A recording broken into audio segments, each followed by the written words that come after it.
hati dan batin kita awali dengan sebuah lagu yang untuk Bapak Ibu kenal semua. Mari kita ikut bernyanyi bersama-sama. Yang di sini harus lebih semangat karena jumlahnya saya itu hampir 5.000 gitu ya. Luar biasa umat dengan Petrus 3. Mari kita nyanyikan lagu bersama hati untuk mengawali kegiatan kita pada malam ini.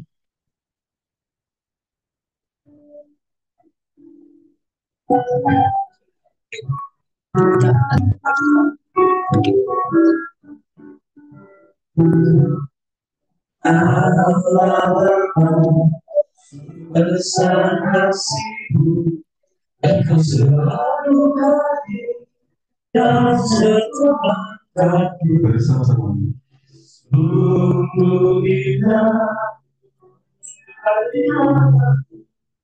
dalam kasih-Mu, kasih yang Kau berikan. Rasamu aku belas kasih, hanya ini yang ku bisa terima bersama hatiku, nyanyian padamu ingin jadikan aku di malam aku bersama kami. Kita nyanyikan sekali lagi, masih supaya lebih semangat.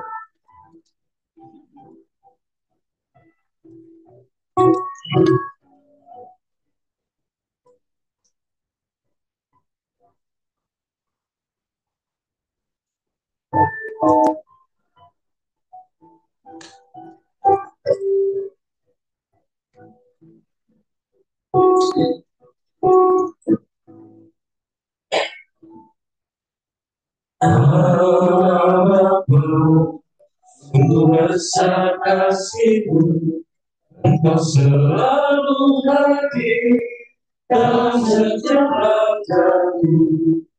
Sungguh indah menjadi waktu hidup dalam kasih-Mu, kasih yang tak terhilang.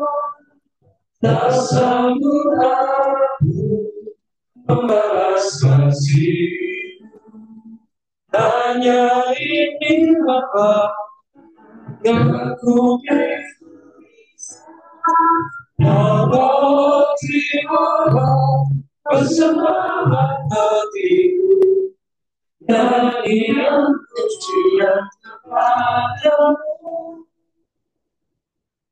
Diriku jadikanlah aku di malam bersama hati. Baik, terima kasih. Bapak Ibu sekalian, saudara-saudara terkasih dalam Yesus, semua yang terkasih, selamat malam. Salam. Suaranya ini masih belum sih ya. Pak Petrus dulu semangat sekali. Selamat malam. Masih kurang. Selamat malam. Satu kali beri semangat. Yuk, biar semangat. Satu kali beri semangat. Satu kali beri semangat. Dua kali beri semangat. Tiga kali beri semangat. Empat kali beri semangat. Beri semangat. Hitungan keempat, tepuk tangan satukan. 1, 2, 3. Nah ini ya. Sudah kompak lagi, kurang kompak lagi ya. Baik Bapak Ibu, supaya kita konsentrasi, tangannya digosok-gosok, hitungan keempat, tepuk tangan 1 kali. 1, 2, 3. Apa? Kita lu mau apa gitu ya. Ulangi ya. Hitungan keempat, tepuk tangan 1 kali. 1, 2, 3. Apa? Ya, berarti sudah konsentrasi, artinya sudah siap lima materi. Bapak Ibu saudara-saudara terkasih dalam Kristus secara offline dan online, terima kasih sudah bergabung.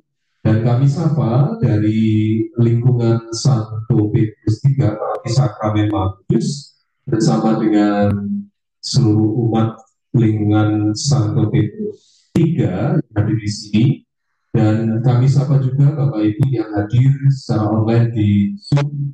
Sekali lagi terima kasih. Pada malam hari ini adalah pertemuan KTGC Go Lingkungan, artinya pergi ke lingkungan, yang diadakan ke-9 kalinya ya pada hari ini, Rabu pagi, karena sebentar lagi pagi ya, tanggal 26 Februari kita berjumpa di rumah atau titik koordinat kita ada di rumah Bapak Richard dan Ibu keluarga. Terima kasih sudah menjadi tuan rumah dan menyiapkan segalanya, dan mohon maaf kalau kami nanti sedikit merepotkan. Tapi tentunya tidak, pasti senang sekali kita bisa berkumpul di sini. Dan pada malam hari ini kita awali dulu pertemuan kita pada malam hari ini dengan doa berkat Tuhan melalui doa pembukaan yang akan dipimpin oleh saudari saya, Ibu Maria, yang cantik sekali malam hari ini, senyum manis, nggak kelihatan tapi di sini. Mari Bu, silakan kami dipandu dalam doa. Mari kita siap.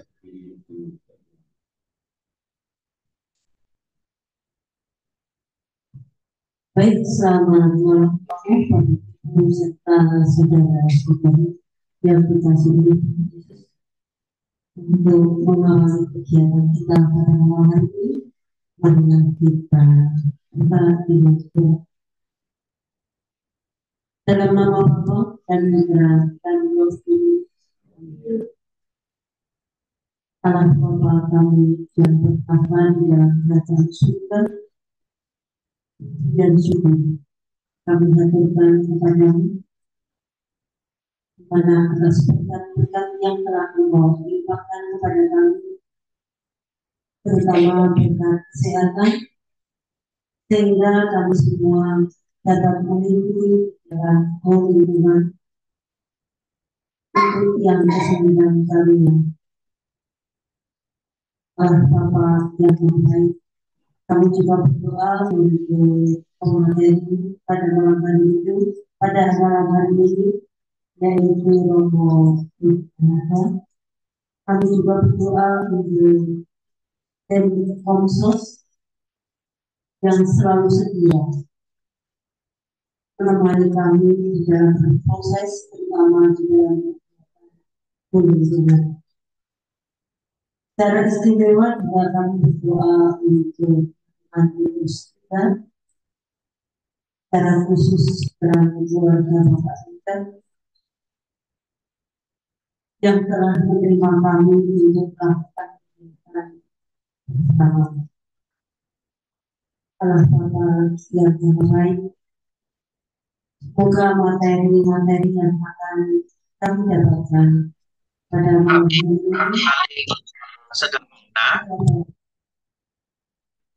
menjadikan kami semakin mencintai dirimu, semakin dekat akan dengan Dia. Tuhan Yesus yang Maha Baik, sertailah kami dari awal hingga akhir pertemuan pada malam hari ini, sehingga apa yang kami dapatkan pada malam hari ini dapat kami terapkan di dalam kehidupan sehari-hari. Dan Maria, dan Tuhan Yesus, dan gereja, dan para pendosa yang bertobat, antarkanlah semua doa-doa kami ke hadapan Yesus Kristus. Salam Maria, berbahagia Tuhan, dan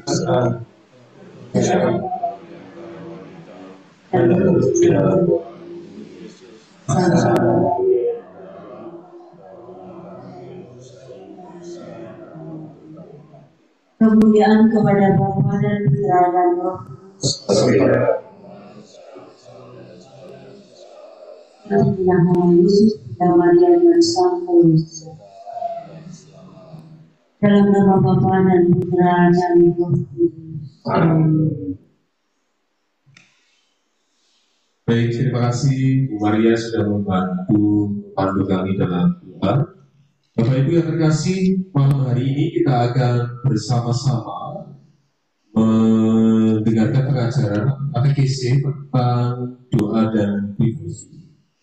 Bapak Ibu yang terkasih, sehari-hari saya sebagai guru agama pendidikan agama Katolik, pernah satu kali saya mendapatkan sebuah ilham atau puisi ketika saya berduet dengan guru bahasa Inggris. Ketika berduet, salah satu doanya adalah ini. Terima kasih Tuhan karena saya selamat dalam perjalanan. Padahal perjalanan itu belum dimulai, artinya baru mau akan melaksanakan perjalanan. Maka saya sebut itu sebagai doa future tense. Ya, kalau bahasa Jawanya doa future tense. Doa yang akan terjadi. Ya, harapan kita meskipun itu, tapi kita punya harapan doa yang baik. Kemudian juga saya pernah membuat judul skripsi tahun 2005 itu paham doa menurut Santo Ignatius Loyola dan aplikasi dalam katekisme, sehingga saya bisa mengenal namanya latihan rohani ajaran dari Santo Ignatius Loyola, kemudian bermacam-macam ajaran dari Santo Ignatius Loyola, meskipun saat ini saya sudah lupa. Tapi dalam agama Katolik sendiri, doa dan emosi itu punya kekayaan. Kita tahu bahwa doa itu adalah komunikasi pribadi antara kita dengan Tuhan, dan devosi adalah sikap hati penyerahan diri kita secara total kepada Allah. Ada devosi kepada Maria dan sebagainya. Nanti kita akan mendengarkan katekesi doa dan lingkungan ini secara lebih mendalam, meskipun kita sehari-hari sudah berdoa, berdevosi, meskipun kita sudah tahu. Mari malam ini kita kosongkan gelas kita dan kita akan mendengarkan berbagai hal peneguhan melalui katekesi ini. Tapi sebelum dari itu, kita akan mendengarkan dulu dari saudara saya, selaku ketua lingkungan Santo Petrus III, yaitu Bapak Dinas, akan menyampaikan sedikit peneguhan kepada kita. Maka saya langsung persilakan kepada Pak Inas untuk menyampaikan beberapa hal.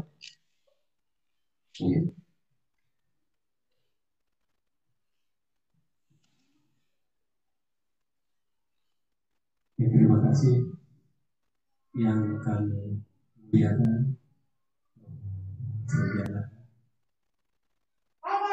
Bapak Ibu dari bidang sumber Sakit Kudus, yang malam hari ini kami bersyukur dan terima kasih lingkungan kami yang dipercaya untuk menjadi tuan rumah dalam acara Goli atau kunjungan Romo, atau kunjungan Romo dari Tuhan Ibu. Bapak Ibu, umat Allah yang terkasih, kalau saya lihat judul tema yang malam hari ini sama kita sharingkan bersama ini,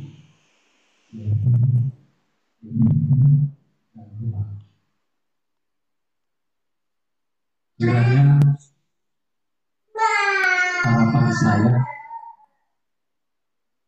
apa nanti yang boleh di-sharingkan oleh Romo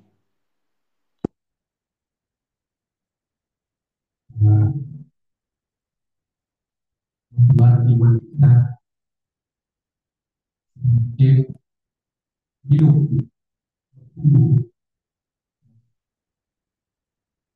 baik di keluarga maupun gereja atau di kita. Maka saya selaku tuan rumah malam hari ini mengaturkan terima kasih kepada Romo Rudi, teman-teman dari bidang super paroki yang boleh percayakan kami menjadi tuan rumah. Maka mari kita sama-sama dengar, menyemaki apa lagi yang akan diberikan, sampaikan oleh Romo. Terima kasih, Tuhan Yesus memberkati.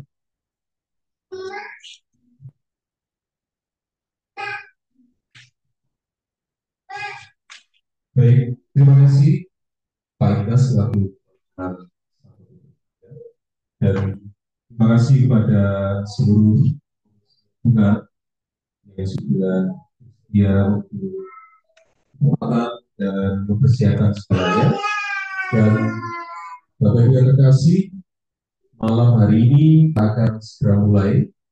Saya yakin tes ya, semangat lagi ya, biar semangat lagi meskipun di tangan kanan sudah megang kacang, sudah ada megang kacang. Oke, dinikmati sajiannya berupa, kebetulan kita belum masuk masa puasa ya, jadi puasanya masih hampir bersamaan, jadi silakan sambil dinikmati, tapi kita akan tepuk semangat lagi. Jadi kalau saya ajak tepuk satu ke depan, tepuk satu, ya. Tepuk satu, tepuk dua, kanan kiri, ya. Tepuk dua, kanan dulu baru kiri, jangan balik nanti nabrak temannya, ya. Tepuk dua, tepuk tiga, kanan kiri depan, ya. Tepuk tiga, kanan kiri depan. Tepuk empat, kanan dua kali, kiri dua kali. Tepuk empat. Tepuk lima, kanan dua kali, kiri dua kali, depannya ada nyamuknya ditepuk. Ya. Tepuk lima. Ketukannya gitu. Prok prok prok prok prok. Ya. Lagi tepuk lima. Sekarang saya tes kekompakannya. Tepuk lima kali.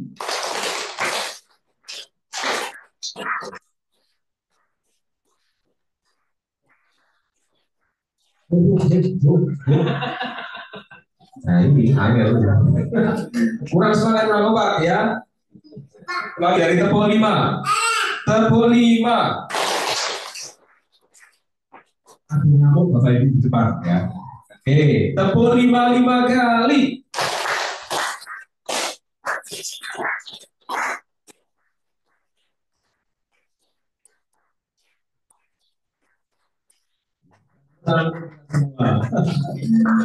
Iya, luar biasa semangat ya. Yang di sini masih malu-malu ngomong-ngomong. Baik, Bapak Ibu terkasih, saudara-saudara terkasih, sambil menikmati sajian yang sudah disediakan, silakan untuk sambil menikmati. Hati-hati jangan sampai kelewatan kacangnya dan sebagainya. Tetap kita santai saja. Dan saya lihat dari Yakobus 3 juga sudah ada yang usung-usung gitu. Entah apa yang usung-usung, sepertinya pisang goreng, entah apa itu ya. Ya, yang dari paling bawah pasti makan pempek dan sebagainya. Kita langsung saja untuk menikmati sajian jasmani dan rohani. Langsung saya serahkan untuk mic-nya kepada narasumber kita adalah Romo Yohanes Rudi Ananda untuk bisa menyampaikan materi. Silakan Romo.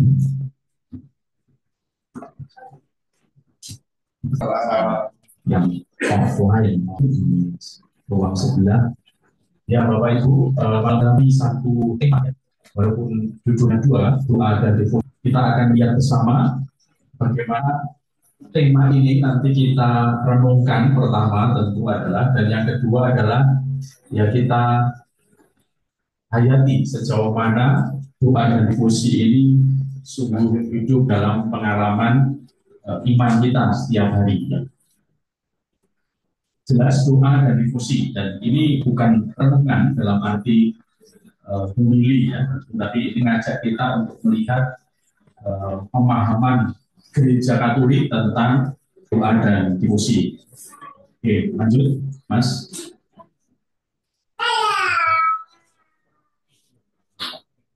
Ya, kita awali itu bisa dengan dari bentuk.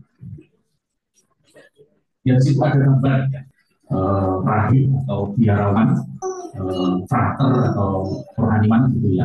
Di orang biarawan atau biarawati ada tutup doa dan devosi mulai dari kesehani dalam sebuah buku spiritualitas Kristiani itu disampaikan kenal sebagai makhluk sosial. Sebagai manusia kita juga apa ya, dalam bahasa idealnya yang dipakai yang arti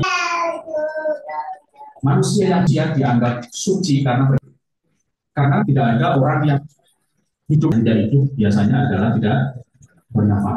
Fisik kita tahu bahwa mulut kita masuk ke darah sehingga akhirnya bisa bagaimana nafas itu atau ruah itu muncul ketika kita terkait nafas atau orang hidup itu dalam bahasa rohani sumber hidupnya.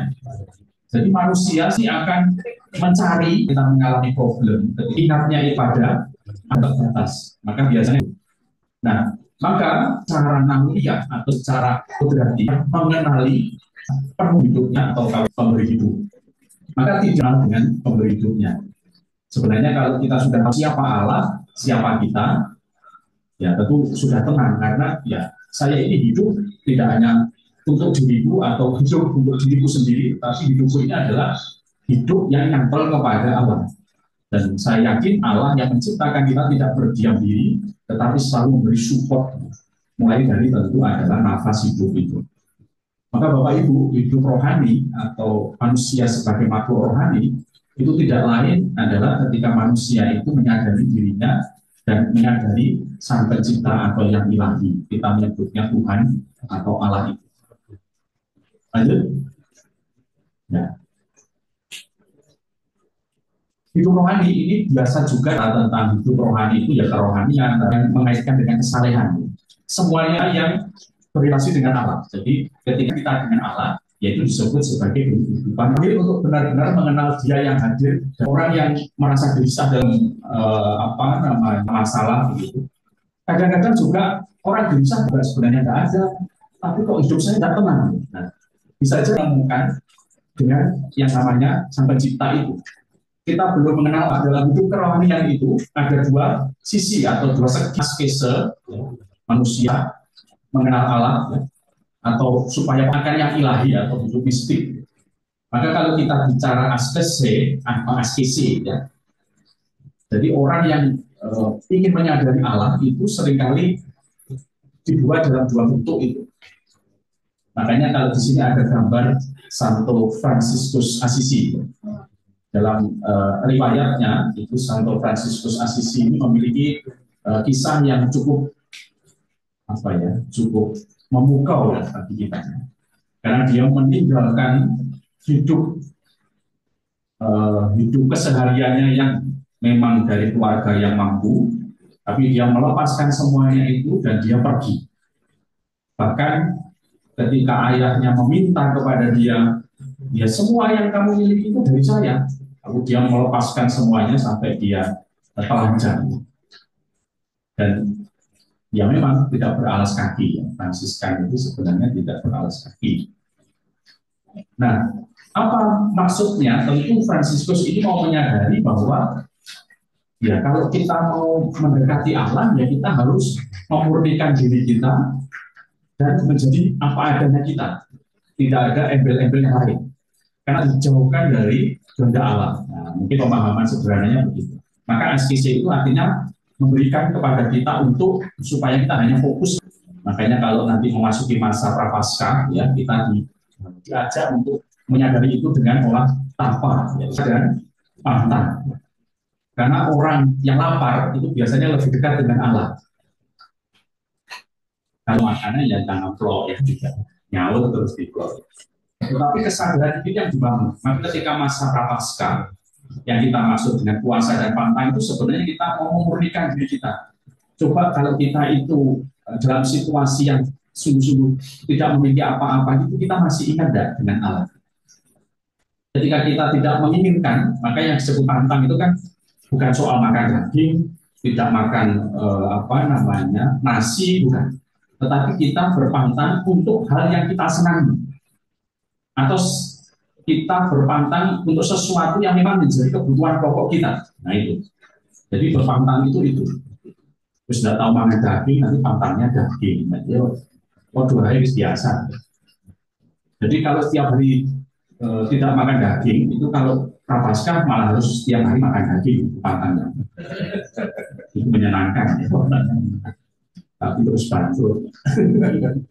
Ya, itu askesis. Lalu mistik itu apa? Aneka bentuk dan tahap pertemuan pribadi dengan Allah. Ini kesadaran-kesadaran yang muncul.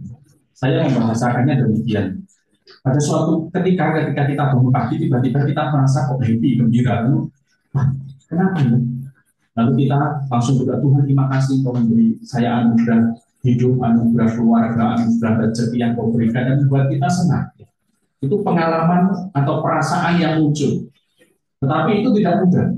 Mistik ini sesuatu yang memang menjadi pengalaman yang sangat personal dan tidak mudah untuk tanda kutip ya diberi narasi atau deskripsi yang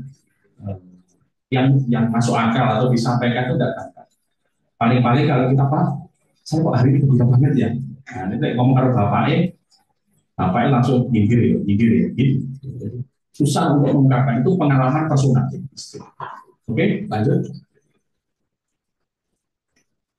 Dalam rumah, semua orang yang dipimpin roh Allah adalah anak Allah. Menjadi takut lagi. Tapi roh itu kita berseru sama dengan roh kita, maka kita juga adalah lima janji-janji Allah, yaitu jika dipermuliakan bersama dalam roh, atau kita menyebutnya dengan roh yang memang sudah ada dalam diri kita, kaitkan dengan Yesus.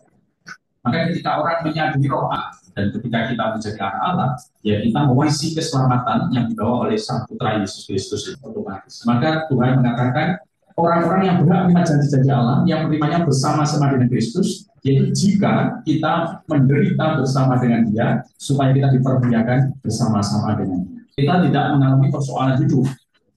Maka kadang-kadang yang kita tidak tepat itu adalah ketika ada masalah kita mau Gusti Allah ini yang sih. Kok masalah kok ini? Padahal maksudnya adalah kita diberi kekuatan dalam kesiaran itu ketika kita mengalami banyak hal. Kalau kita bicara orang kudus atau tadi misalkan Santo Fransiskus Assisi itu, kalau kita mungkin pernah nonton kisah hidupnya atau filmnya atau apa, ya pasti kita akan mengatakan, ya sulit dari orang kudus ya. Dia meninggalkan kemapanan, dia tinggal di pinggiran ladang, pinggiran kota, lalu hidup dalam sebuah gubuk, dan pasti kita semua tidak akan merasa nyaman. Ya. Tetapi yang dirasakan orang-orang pada waktu itu adalah bahwa Fransiskus ini merasa bebas. Fransiskus ini merasa happy. Itulah yang membuat banyak orang datang kepada Fransiskus Assisi. Lanjut. Lalu bagaimana kaitannya dengan doa? Karena hidup dalam roh tadi, maka manusia memiliki polanya untuk mengenali. Makanya itu yang kita sebut dengan doa. Makanya doa itu sebenarnya mengenali atau proses atau tindakan, kalau mau dikatakan dengan jelas, untuk mengenali yang ilahi. Itulah doa. Kalau dalam bahasa Yohanes dikatakan, angin bertiup kemana ia mau dan engkau mendengar bunyi, tapi engkau tidak tahu dari mana ia datang atau kemana ia pergi. Demikian halnya dengan tiap-tiap orang yang lahir dari roh. Sesuatu yang tidak jelas, tetapi itu menjadi sebuah cara untuk dikenali atau mengenali. Hanya orang yang hidup dalam roh yang mampu menerima apa yang disampaikan Allah. Allah membuka diri, mengomunikasikan kehendaknya. Makanya untuk sampai kepada pemahaman kehendak Allah, ya kita harus benar-benar hati untuk berdoa. Maka doa itu adalah proses menjalin hubungan antara Allah dan manusia. Ya, kita mulai masuk ke tema doa tadi. Ya. Doa itu adalah apa? Ya proses menjalin hubungan antara Allah dan manusia. Jadi doa itu sebuah tindakan atau proses itu menjalin hubungan. Oke, lanjut. Ini sebuah tulisan ya yang berasal dari Santo Yohanes Maria Vianney. Aku cinta kepada Tuhan, dan satu-satunya rahmat yang kuminta ialah mencintai engkau selamanya. Allahku, jika lidahku tidak dapat mengatakan setiap saat bahwa aku mencintai engkau, aku ingin agar hatiku mengulanginya kepadamu sesering tarikan nafasku. Ya mungkin kalau kita membaca ini, kita mungkin ingat kalau kita mungkin tulis surat cinta gitu ya, seperti itu mau aku cinta gitu ya, mantap yang ini. Tetapi menurut saya ini tulisan yang mau mengatakan kepada kita bahwa bagaimana Yohanes Maria Vianney ini sungguh-sungguh memiliki kedekatan dengan Allah semacam itu. Bagaimana Yohanes Maria Vianney itu mengenali Allah. Maka bahasa yang mau diungkapkan itu ya mungkin bahasa yang paling tinggi yang bisa diberikan oleh manusia. Ya aku cinta kamu, itu bahasa yang mau mengatakan senang, mau mengatakan terikat, mau mengatakan berharap, mau mengatakan apapun. Itu sudah, kalau sudah ngomong I love you, itu menurut saya sudah paling buruk, paling tinggi. Karena tidak ada ungkapan lain lagi untuk bisa mengatakan kedekatan yang begitu dalam. Makanya kalau orang suka atau lagi PDKT atau pacaran gitu ya Sarah ya, terus ngomong malam-malam di telepon, ya aku cinta kamu, wah habis rasanya lo nggak karu-karuan. Esok turu apa sampai ngoro-ngoro atau kebalikannya Pak. Itu kata-kata atau ungkapan yang memang sudah notok, sudah paling tinggi. Dan inilah yang dirasakan oleh Santo Yohanes Maria Vianney. Oke, lanjut. Maka Bapak Ibu sekalian, kenapa saya tadi mengatakan, ya mungkin kalau dalam bahasa saya, ini sangat teologis, ini sangat spiritualis. Apalagi tadi sampai kata-kata Yohanes Maria Vianney, saya kutip dari soal aku cinta kamu Tuhan. Itu sesuatu yang bagi keseharian kita mungkin tidak terlalu real ya. Itu apa sih sampai ngomong kayak gitu, rohani tak jadi kayak apa. Nah, kenapa saya mengatakan atau mengajak kita untuk melihat sampai di sana? Supaya hidup doa kita itu menjadi hidup doa yang sebenarnya memang lahir dari kedalaman hidup, itu maksud saya. Kalau tidak, nanti doa itu menjadi rutinitas yang tanda kutip ya tidak ada artinya. Karena doa itu dapat komputer kudus sama ada pembangunan kemudian kepada Tuhan lalu berusaha. Selesai doa juga nggak ada apa-apanya karena ya tadi doa menjadi sebuah kata-kata verbal, tindakan wajib, bahkan tanpa rasa. Nah, bahasa saya begitu. Makanya saya tadi mengajak ke kesadaran kita bahwa hidup rohani itu ya sesuatu yang memang menjadi inti manusia kalau mau dikatakan. Oke, sekarang kita mau masuk ke tema yang kita dalami bersama, yaitu doa. Ya. Katekismus Gereja Katolik ya 2559 itu ya. Doa adalah pengangkatan jiwa kepada Tuhan atau satu permohonan kepada Tuhan demi hal-hal yang baik. Jadi pengangkatan jiwa kepada Tuhan, nah, itu apa ini? Doa ini semuanya tanda salib loh, tanda salib terus ngomong bermimil, lalu berbesar kesel terus nangis, terus kemuliaan, terus salam Maria, wes itu sembahyang. Nah prakteknya mungkin demikian. Tetapi sebenarnya kalau definisikan, ya, dikatakan atau bahasa kerennya dinarasikan, itu sebenarnya itu adalah pengangkatan jiwa kepada Tuhan, pengalaman batin kita. Dari mana kita berbicara kalau kita berdoa? Dari ketinggian kesombongan dan kehendak kita ke bawah, atau dari jurang hati yang rendah dan penuh sesat. Makanya doa itu akhirnya adalah ya memang dari situasi hati dan batin kita itu. Makanya saya selalu mengatakan doa yang baik itu apa? Contoh, ya Allah yang maha baik, dan terima kasih kepadamu atas segala anugerah yang kau berikan.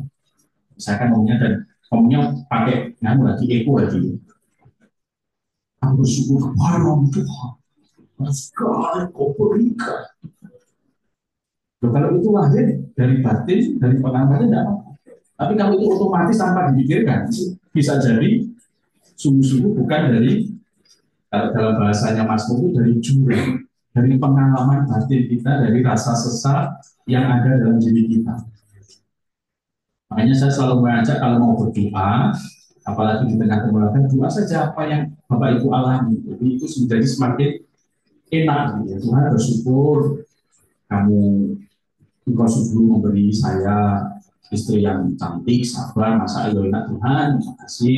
Anak saya juga baik Tuhan, sungguh luar biasa, sudah ganteng. Ya. Cuma agak rewel, sakit-sakitan ini, tapi Tuhan semoga memberi kelancaran, kesehatan. Dan begitu itu lahirnya, doanya itu sungguh lahir dari kedalaman hati. Ini yang menurut saya menjadi doa itu sangat kuat, gitu, sangat kuat. Nah ini yang dikatakan lagi dipertegas oleh Katekisme Gereja Katolik. Kerendahan hati adalah dasar doa, karena kita tidak tahu bagaimana sebenarnya harus berdoa. Supaya mendapat anugerah doa, kita harus bersikap rendah hati di depan Allah. Manusia adalah seorang pengemis, ya, ini dalam bahasa Katekisme. Mungkin bahasa pengemis ini memang kurang cocok kalau dalam, mungkin punya pengalaman ada pengemis yang sok pengemis itu kan adanya apa? Ya sok menjual belas kasih itu yang menurut saya mungkin bayangan kita pengemis menjadi lain. Tetapi yang dimaksud dalam dokumen ini pengemis ya mungkin kita bisa menarik pengalaman yang paling yang sudah saya katakan di Franciscus Assisi, memang yang tidak punya apa-apa dan memang meminta. Nah, pengalaman inilah yang disadari dalam pemahaman tentang doa. Jadi doa memang harus lahir dari pengalaman batin. Kalau dalam bahasa dokumen katekismus ini adalah dari jurang yang dari pengalaman kerendahan dan ya rasa sesat itu lagi. Makanya orang yang sering berdoa itu selain hidup rohaninya semakin bertumbuh, tetapi kualitas hidupnya semakin bertambah. Biasanya kalau ngomong atau membentak itu volumenya 4, ya. Kalau dengan berdoa rutin lama-lama turun gitu, 4, 3, 2, 1, sehingga bentaknya jadi bu, gitu. Bukan bu itu 4 gitu. Kalau diturunkan jadi 1 malah bu, lain. Marahnya jadi bu, belajar menunggu kita. Nah jadi lain. Tapi kalau 4 tadi, wah, itu lain lagi. Jadi diturunkan. Nah itu kan proses kedalaman batin dalam hidup doa. Oke, lanjut. Ini yang perlu saya tegaskan soal kerendahan hati. Ini mungkin kata-kata yang sangat biasa, familiar, tetapi tidak mudah dijelaskan. Kerendahan hati. Bukan rendah diri, bukan merendah, tapi kerendahan hati itu ya kesadaran kita, siapa kita dan siapa Allah. Itu menurut saya kesadaran dari kerendahan hati. Jadi kerendahan hati itu ya mengetahui siapa kita dan siapa Allah. Dan dengan begitu, maka kerendahan hati ini juga akan membuat kita punya relasi yang baik dengan sesama. Karena dengan kerendahan hati ini kita tahu siapa kita, siapa Allah, dan kita jadi tahu siapa sesama kita. Dan kalau tahu sesama kita itu juga adalah ciptaan yang diberikan, yang diciptakan oleh Allah, maka tentu kita juga akan menghargai Allah. Pak hari ini juga diciptakan Allah untuk aku. Maksudnya tak sakiti. Nah, jadi begitu. Maka kerendahan hati itu memampukan kita untuk melihat Allah dengan lebih jelas dan melihat kita dengan lebih jujur. Oh, misalkan, Pak hari ini salah, ya iya, aku yang tahu salah. Jadi begitu terus. Dan ini akhirnya membuat relasi kita dengan sesama hidup doa ini menjadi juga baik. Misalkan suaminya sering lupa, gitu. Nah kita kan biasanya jengkel ya, atau ibu-ibu jengkel, tapi yang hadir ini tidak pernah jengkel istri ini. Nah ya. Tapi kadang-kadang kan kita bengok juga, pulang lali ya. Kalau kita tahu bahwa aku yang pernah lali, itu kan ada yang lali juga, ya mungkin akan diingatkan, tapi di sisi lain juga volumenya tidak tepat lagi, gitu. Jadi tetap satu Pak Yojo, gampang lali, giling-giling, burung tupai. Nah biasanya kan mengingatkan. Oke, lanjut.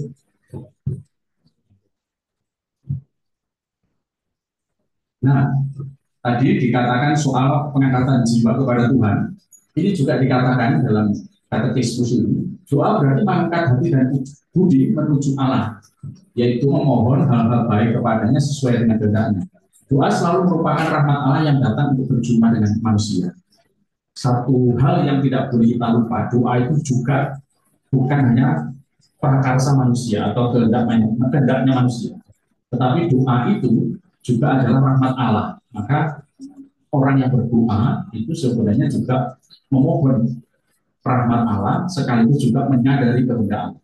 Maka doa tidak melulu adalah inisiatif atau prakarsa manusia dalam hal ini. Doa Kristen adalah relasi anak-anak Allah yang personal dan itu dengan Bapa mereka yang maha baik, dengan putranya Yesus Kristus dan dengan Roh Kudus yang tinggal dalam hati mereka. Ya. Sekali lagi ini bahasanya sangat teologis. Lanjut.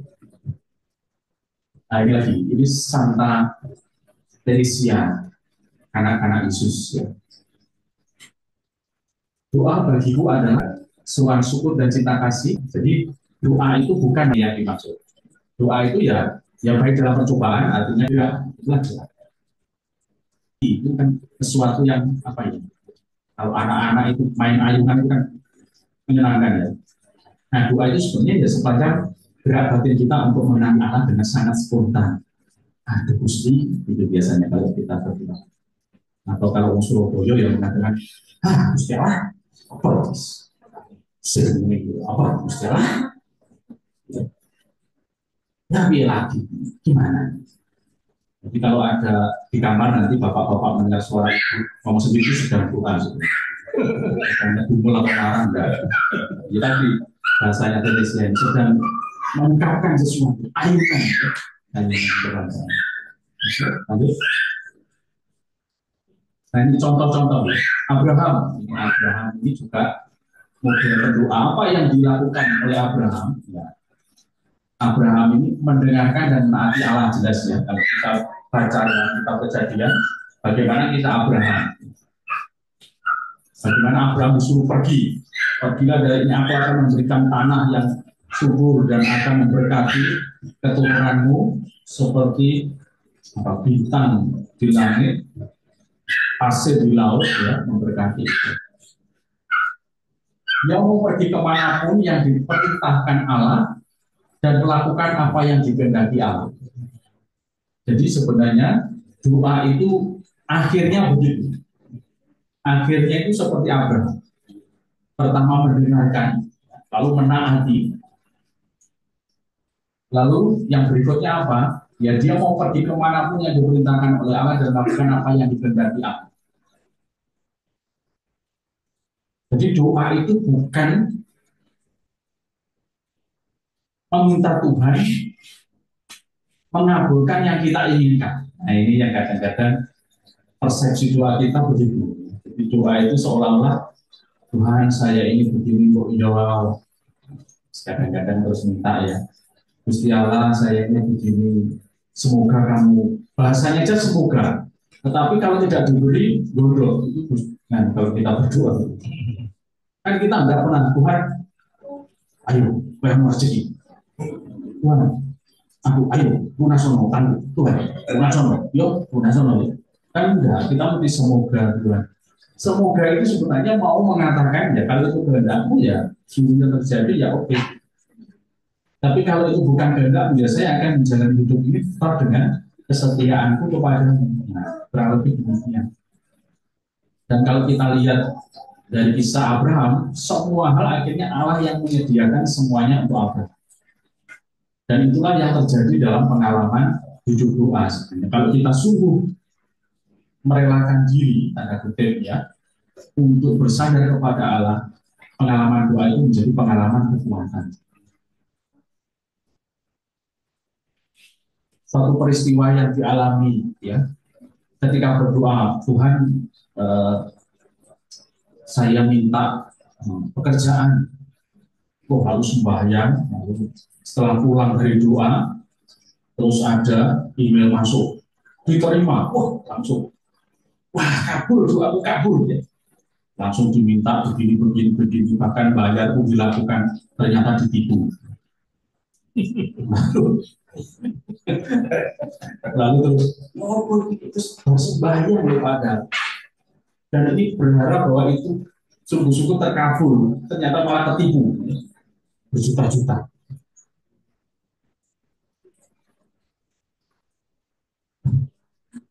Lalu terus Saya tanya, loh, terus akhirnya berarti gimana? Ya, ibunya itu sembahyang yo biasa itu. Ternyata refleksinya adalah dari sembahyang itu biasa, Tuhan bila saya rezeki, bila saya kesehatan. Kalau mintanya macam-macam, ya, tiba-tiba beneran dikasih, ya kita langsung waduh terkabul, terkabul. Tiba itu dihapus semua. Nah itu kan celaka juga. Nah, itu menurut saya juga pelajaran yang luar biasa bahwa doa kita itu sing biasa ya. Jual ini nanti kuasi beneran, repot. Tuhan biasa ya uang yang banyak dikasih banyak, pakai satu. Waduh, kok sak ini disimpan yang bingung pak. Bicara yang sok kaso, ibarat kabeh kok pakai satu.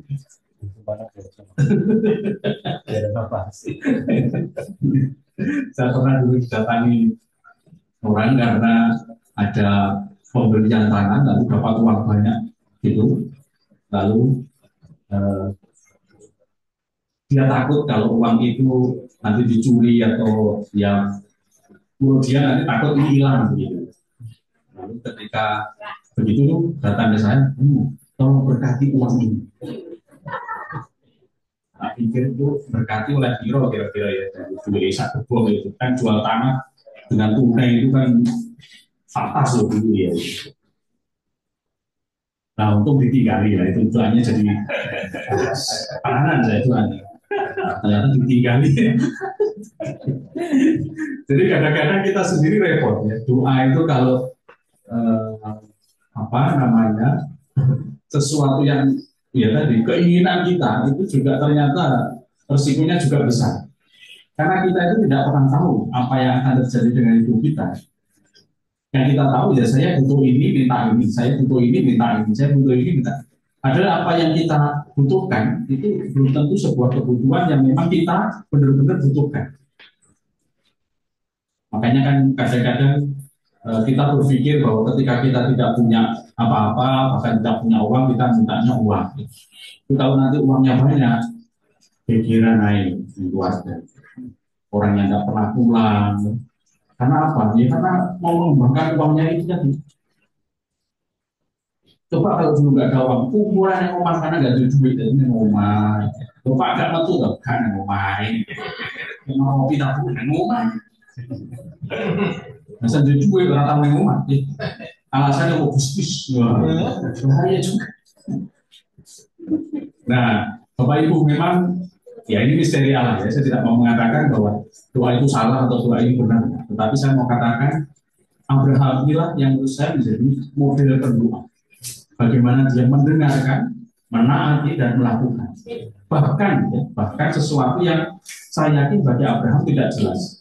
Ketika dia harus diminta untuk membunuh anak tunggalnya, dia bunuh, lalu diminta untuk mengorbankan anaknya. Anaknya siapa? Namanya Somboko di sini anak ini. Siapa Bapak Ibu namanya? Guru kenal ya dong. Belum lahir aku dong. Ya namanya anaknya Abraham. Bisa ya nama. Diminta dikorbankan. Lalu apa yang dilakukan Abraham pada itu anak yang dinanti-nantikan waktu itu. Ya dilakukan sama Abraham. Tetapi ketika Allah melihat ketulusan dan ya keikhlasan Abraham itu, ya ternyata Allah juga berbuat yang baik pasti. Oke, lanjut. Musa ya juga sama ya. Karena ia berrelasi dengan Allah. Lalu dalam saya foto lalu saya tempelkan, kita pun harus berdoa dan masuk sekolah Allah, dalam sekolahnya Allah. Maka kita sudah belajar memahami ini. Ketika orang yang kegagalan, mungkin Gusti Allah memang membuat saya untuk tidak ke sana, misalkan. Nah itu sekolah Allah. Nah ini yang dialami oleh Musa. Bagaimana Musa itu harus berhadapan dengan bangsa Israel yang tidak setia, bahkan menyembah berhala. Padahal sudah jelas-jelas dia harus menyembah Allah. Frustasi ya, Musa ini sebagai pemimpin bangsa itu mau tahan bangsa itu. Tetapi disitulah akhirnya Musa menemukan bagaimana sebenarnya Allah terus menuntun bangsa Israel, dan itu pula yang dilakukan oleh Musa, selalu mengingatkan, memberi kekuatan, dan sekaligus juga menegur dengan begitu keras. Lanjut. Nah, apalagi Maria ya, kalau Maria kita sangat dekat, kita tahu, dan doa Maria itu sebenarnya itu loh Bapak Ibu, yang paling atas. Sesungguhnya aku yang Tuhan terjadilah padaku perkataan itu sudah saya lakukan. Itulah doanya Maria. Nah, kita itu doanya itu mau nyampe ke situ agak susah. Kenapa? Karena kalau kita mengalami persoalan, lalu kita menyalahkan Tuhan. Musuh, Gusti Allah saya itu loh, sembahyang sudah bisa, sudah nyumbang, kok ini ayo rebu. Nah, dan kita tahu Maria ini apa yang dilakukan Maria ini ketika menjawab dia ini bukan perkara yang mudah. Dia harus berurusan dengan masyarakat pada waktu itu. Dia juga harus mempertanggungjawabkan situasi itu pada keluarganya dan sampai Yosef. Dan bahkan akhirnya dia harus mengalami misteri yang besar bersama anaknya yang harus disalibkan. Oke, lanjut. Yesus ya, nah Yesus ini mungkin lebih jelas bagi kita ya. Berarti memasuki kepercayaan yang tak terbatas, bergabung dalam doanya, dan bersedia dipimpinnya tahap demi tahap menuju Bapa.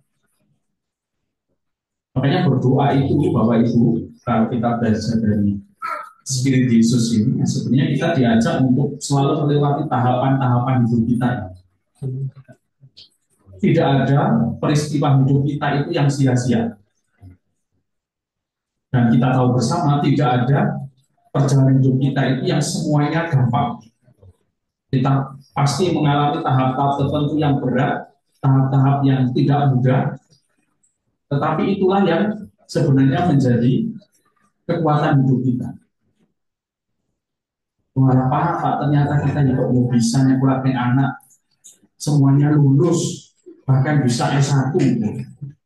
Coba kalau kita dulu buat RAB, tidak mungkin loh Pak, masukan kita segitu, pengeluaran kita sekian. Ternyata bisa. Nah inilah misteri tahap-tahap yang harus dilalui.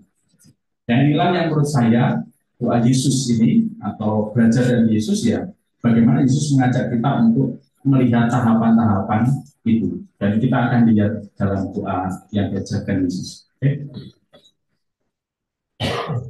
Ya, doa Yesus itu ya, Pater Noster ya.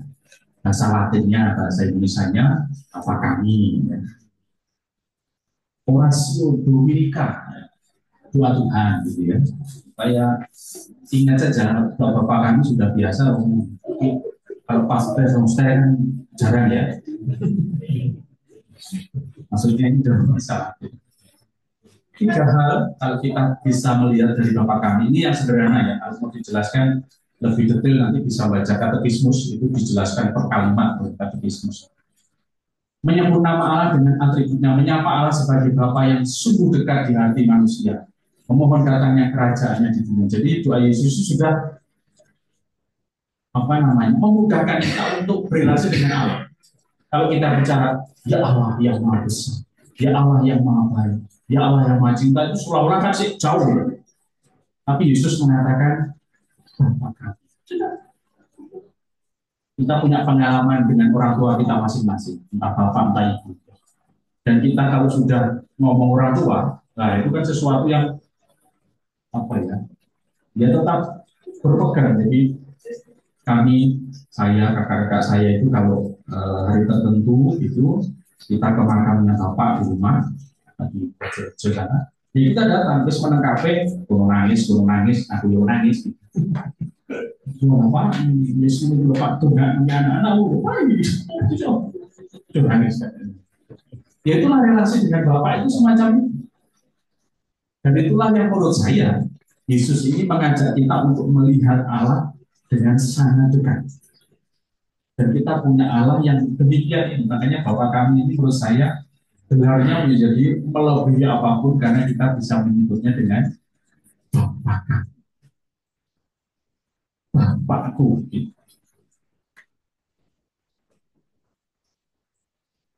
Yang kedua, intensi ya. Kalau dalam doa Bapa kami itu kan jelas ya.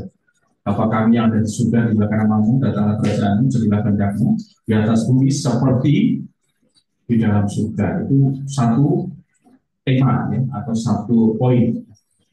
Terus selanjutnya gimana? Bila kami rezeki pada hari ini. Sederhana doanya itu. Jadi Tuhan, bila saya fokus itu untuk 10 tahun, nggak ada. Makanya nggak pernah terkabul ya kan? Dulu kita dua ini. Terus mana nong semua rezeki lancar, awakmu sehat, terus itu aja. Mungkin Gusti Allah begitu. Tapi kita kan manusia itu, kita terus merencanakan hidup kita kan tidak tahu yang ke depan. Kalau rezekinya uangnya banyak kan kita ya gampang ngomong. Nanti kalau ada masalah ini itu kan gampang ngomong. Itu karena pengen ngomong. Kita tahu orang yang banyak duit itu ya masalahnya juga tidak hilang. Orang yang berapa M ya, ini yang baru kasus korupsi beberapa triliun, bayangin kok mulai UPI 2 triliun, nggak kepikir. Tapi ya hidupnya juga semudah atau segampang apa juga tidak jelas. Artinya ya doa Bapak kami ini mengingatkan kita bagaimana kita harus berdoa. Mintalah sesuai dengan apa yang kita butuhkan, yang memang kita butuhkan. Nah itu yang kadang-kadang kita tidak ingin. Menutup doa dengan memohon agar dikuatkan iman kita sehingga tidak jatuh dalam percobaan. Nah, itu Bapak kami. Yang terakhir adalah kesadaran kita akan terbatas, yang lemah, yang ya mungkin bisa jadi ya gampang nangisan. Kita mohon kekuatan iman. Karena kita tahu hidup itu tidak selamanya mudah, tidak selamanya gampang, bisa muncul tantangan-tantangan yang hadir. Ya kita mohon dikuatkan iman. Kalau kita mau bepergian jauh, kita itu tidak hanya soal supaya sampai tujuan dengan selamat. Tetapi ketika perjalanan jauh, kita itu mesti harus makan dulu. Kalau mandi tidak perlu ya, tidak terlalu penting. Tapi minimal menyiapkan tubuh kita. Nah, kekuatan iman itu sebenarnya seperti itu. Kalau kita mengalami persoalan-persoalan itu, kita diberi kekuatan. Itu yang kadang-kadang kita lupa. Jadi mintanya itu solusi, padahal kita butuhnya sebenarnya adalah jurusnya atau kekuatannya. Oke, lanjut.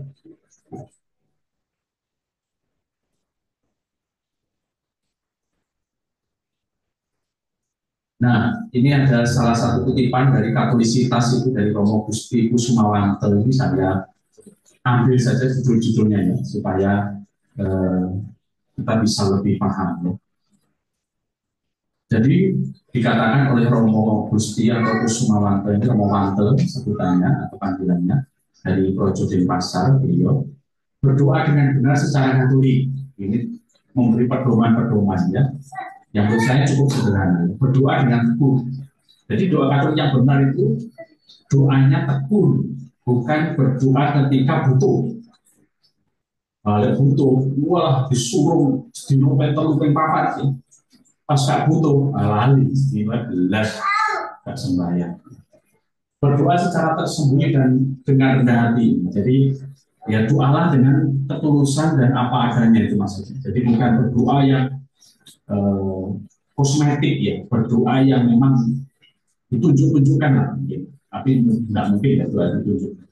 Tapi ya dari kepasrahan dan ketulusan tersembunyi. Berdoa dengan tidak bertele-tele jelas ya. Doakan ya secara jujur, secara sederhana, tidak perlu dengan hal-hal yang sifatnya aksesoris.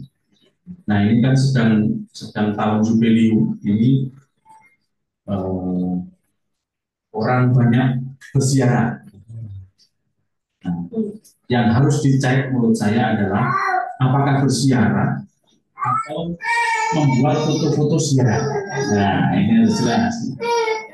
Jadi saya berziarah kok tapi setelah itu ada fotonya, ini tidak apa-apa. Tapi kadang-kadang doanya 5 menit, fotonya 1 jam balik. Kamu saya nanti mau keliling ke Gua Maria. Oh, bagus itu. Kurung doa, terus dijak foto bareng. Ayo, coba. Nah, ini cuma 15 menit, 3 menit, tentang. Jangan foto, ya harus bayar. Nah, ini kebalik lagi siaran. Nah, ini kadang-kadang yang harus benar-benar direnungkan, Bapak Ibu, karena saya kok melihatnya trennya itu kebalik. Jadi datang ke posaran, yang pertama dilakukan foto. Setelah foto, naruh lilin, ya. Lalu yang kedua, ambil air suci. Lalu ambil air suci, foto mana? Air suci. Setelah ambil air suci, mau doa, ya, sudah dipanggil teman. Boleh orang. Oleh saking lamanya karena milih dan sebagainya dipilih wong sak dulu bisa ya. Muaknya jawabannya lewat lagi. Ayo wis kowe yang saya gak terus bayar. Paroki luar. Paroki ada di paroki kita. Nah ini yang memang tidak mudah Bapak Ibu. Jadi kadang-kadang kita aktivitasnya itu rohani tapi tidak ada rohaninya, itu bisa jadi. Ya, jadi nanti yang saya bilang ini tidak tersembunyi tadi ya, bertele-tele juga. Kita ya seolah-olah ini aktivitas rohani tapi isinya enggak ada. Berdoa dalam pribadi Tuhan Yesus ini, makanya doa Katolik itu dengan perantaraan Kristus Tuhan kan. Itu salah satu ciri doa yang Katolik. Bukan Tuhan, amin Tuhan, habis. Kalau doa Katolik itu dengan perantaraan Kristus Tuhan kan, atau Tritunggal Maha Kudus dengan perantaraan Kristus dengan persekutuan dalam Roh Kudus ini dan sepanjang masa.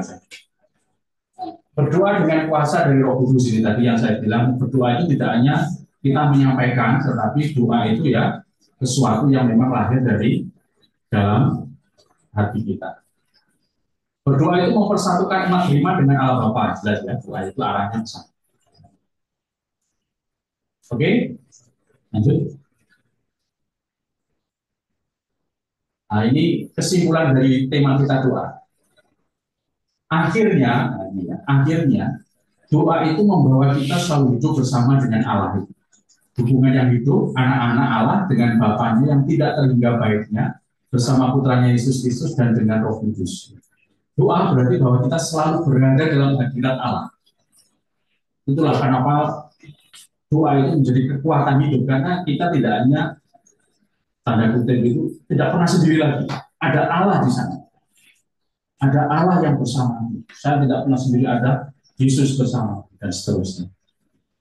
Sejauh itu merupakan persekutuan dengan Kristus dan menyebar luas dalam gereja tubuh Kristus. Ya, oke. Ini baru doa. Ini lanjut difusi apa enggak? Lanjut ya. Oke. Kalau difusi menurut saya lebih sederhana karena difusi ini lebih pada satu hal pokok dari keseluruhan doa. Jadi difusi sama doa itu lebih luas doa maksud saya. Ya. Doa itu sesuatu yang sangat rutin melingkupi aspek seluruh umat beriman itu doa. Tetapi difusi itu salah satu sisi, salah satu segi, atau kalau mau boleh dikatakan sebagai salah satu kekayaan gereja Katolik. Kita mengenal istilah difusi. Oke? Ini dalam pedoman, kalau mau dibilang pedoman kesalehan umat umum ya, dan liturgi. Memang ada sebuah tulisan dari magisterium dari Bapak-bapak suci tentang ini. Jadi difusi ini digunakan untuk menggambarkan praktek eksternal, yaitu doa-doa, lagu-lagu pujian, pelaksanaan sesuatu kegiatan rohani dengan berkaitan dengan waktu-waktu dan tempat-tempat tertentu, ya. Lalu ada medali, kebiasaan-kebiasaan. Jadi kalau mau dikatakan sesuatu yang khusus, nah itu difusi. Dihidupkan oleh sikap iman, praktek-praktek dan seterusnya, ya. Oke, ini cukup panjang. Lanjut, kita cari yang lebih kecil. Difusi atau diffusio dalam Latin atau dalam kata kerjanya diffubile Itu yang artinya kebaktian, pengorbanan, penyerahan, sumpah, kesalehan, cinta bakti. Jadi devosi itu ya sebuah olah kesalehan atau bahkan dikatakan cinta bakti. Jadi khusus sikap hati manusia mengarah menyerahkan diri kepada seseorang atau kepada sesuatu yang dijunjung tinggi dan dicintai. Nah, itu devosi. Devosi itu menunjukkan sikap bakti kepada Tuhan, berserah kepada Tuhan, dan berbakti atau berkorban bagi sesama sebagaimana dibuktikan oleh Yesus Kristus di kayu salib. Devosi ya, tentu berada di luar liturgi. Jadi devosi ini bukan liturgi. Itu yang harus kita pahami. Maka devosi karena bukan liturgi, maka dia disebut sebagai kesalehan umum atau kesalehan umat. Contoh devosi yang paling gampang itu ketika kita buat tanda salib, itu devosi. Kalau kita lihat orang-orang Spanyol atau jajahan Spanyol, Filipina dan sebagainya, kalau dia tanda salib itu tidak sekali, ya, berkali-kali dan dicium. Ya, nanti kalau lihat orang-orang dengan gaya begitu, itu ya salah satu devosinya tentang tanda salibnya dia. Nah, kalau di liturgi memang tidak ada ya doa ya tanda salib yang benar dalam liturgi ya begini. Itu bedanya. Makanya kenapa devosi ini sejauh tidak mengganggu dalam praktek liturgi ya dipersilakan devosi. Devosi adalah kebaktian yang tidak resmi dalam pemahaman KBBI ya, Kamus Besar Bahasa Indonesia. Kebaktian yang tidak resmi. Lanjut. Devosi mengarah atau ditujukan kepada Allah atau Orang Kudus, Bunda Maria dalam kesatuan mereka dengan Kristus. Jadi sebenarnya ujungnya itu tetap Allah. Tetapi lewatnya orang lebih dekat dengan caranya. Nanti kita akan lihat perbedaannya. Lanjut. Nah, kalau kita bicara sejarah devosi, memang muncul atau cukup berkembang pada abad pertengahan. Ya. Dalam Konsili Trente itu abad ke-16, abad pertengahan.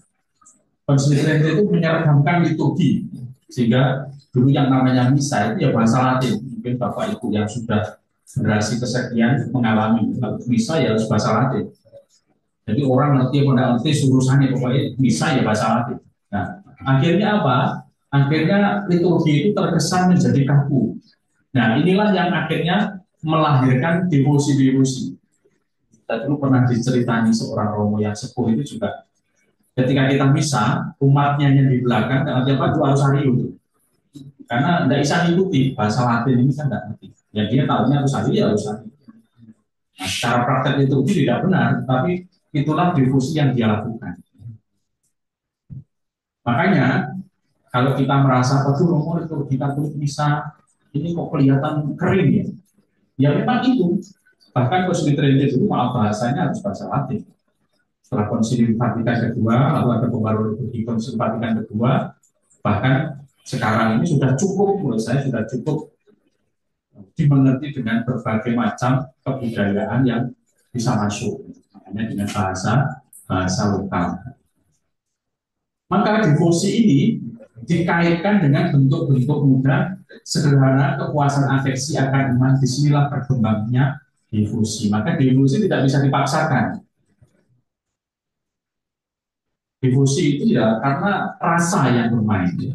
Ada rasa, ada apa ya? Saya itu kalau doa rosari itu lebih nyesrong. Ya oke, itu salah satu kekhasan dan itu tidak boleh. Kamu itu ya doa kudu semua, cukup sayur toh, tidak bisa. Ya, karena itu rasa yang devosi. Ada orang yang juga tidak bisa berdoa kepada Bunda Maria, itu juga ada. Tentu itu dari background-nya masa lalu, latar belakang dan seterusnya muncul. Sehingga kalau dia berdoa kepada sosok perempuan itu merasa, kok gini ya, itu juga ada. Jadi ya memang akhirnya devosi adalah soal ya selera, karena itu lebih soal kepuasan afeksi rohani kita masing-masing. Oke, lanjut. Nah ini ya, kalau mau dilihat secara lebih jelas ya, devosi pengungkapan iman yang lebih spontan, lebih bebas, dipahami dan lebih mudah dipraktekkan. Makanya biasanya devosi itu sangat terbuka. Tidak ada devosi yang kudu ini, kudu ini, kudu ini. Itu kadang nggak ada. Banyak, makanya devosi itu dari doa rosario, bisa jadi doa yang panjang juga ada. Lalu ada yang mengatakan, Romo kalau doa rosario itu ditambah ini boleh enggak, boleh enggak. Sebenarnya devosi itu tidak ada aturannya. Hanya kalau mau mengatakan rosario yang awal itu begini boleh. Rosario yang dasar itu ini boleh. Itu saya masih ingat ketika di Senario Harum kita membuat rosario hidup. Rosario hidup itu mungkin bisa diterjemahkan macam-macam bentuknya. Tapi salah satu yang dipraktekkan pada waktu itu adalah tidak hanya 5. Ya. Kalau rosario itu kan 50 sehingga ada 10-an, 50-an ya. Tapi per 10 itu kan kita berhenti lalu kita mengatakan peristiwanya. Lalu yang dilakukan apa? Ada 10 anak, setiap anak itu membuat peristiwa untuk rosario itu. Jadi misalkan saya itu ya peristiwa gembira, saya bersyukur atas pengalaman hidup bahwa Tuhan ternyata mencintai saya sehingga saya disembuhkan. Terima kasih Tuhan. Nah peristiwa itu salam Maria pertama itu. Itu menyalahi doa rosario itu. Mungkin salah menurut rosario yang tadi yang dibuat secara sudah jelas tadi. Tetapi secara devosi kita bisa. Makanya saya minta pada waktu itu para pengurus lingkungan, para siswa liturgi coba jadikan doa lingkungan itu yang menarik sesuai selera kita. Kalau misa nggak boleh, tetapi kalau doa lingkungan itu sebenarnya sangat terbuka. Jadi runtutannya tidak harus mengikuti aturan liturgi, ya, karena memang bukan liturgi. Nah liturgi seringkali agak kering dan kaku karena harus memenuhi ketentuan gereja universal, jelas ya. Kalau misa, liturgi, sakramen itu ya harus urutannya jelas, tidak bisa dibolak-balik. Lalu devosi mudah dihayati oleh umat sebagai sesuatu yang memenuhi kebutuhan afeksi, emosi dan kerinduan hati manusia. Liturgi yang kurang memenuhi kebutuhan personal lebih suka berdoa daripada sakramen orang sakit contohnya. Jadi kalau ada yang sakit itu secara liturgi sebenarnya ya kita punya sakramen orang sakit. Tetapi repot boleh romo kangelan bayar nih. Nah, lebih gampang bayar. Nanti dalam doa itu kan lebih masuk ya kita bicara. Lalu jelas ya, devosi berada di luar liturgi dan ditujukan mengarahkan umat untuk penghayatan liturgi. Jadi memang devosi yang baik itu selalu mengarah ke liturgi. Makanya setiap devosi itu tidak boleh menggantikan misa. Ya pasti. Kamu saya tidak ikut misa kenapa? Soalnya saya mau doa rosario saja. Wah itu yang tidak boleh.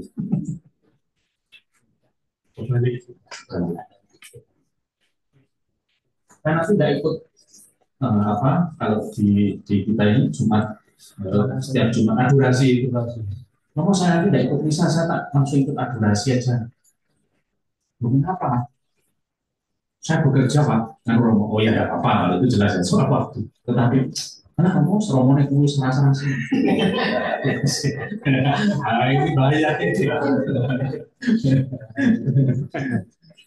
Lanjut.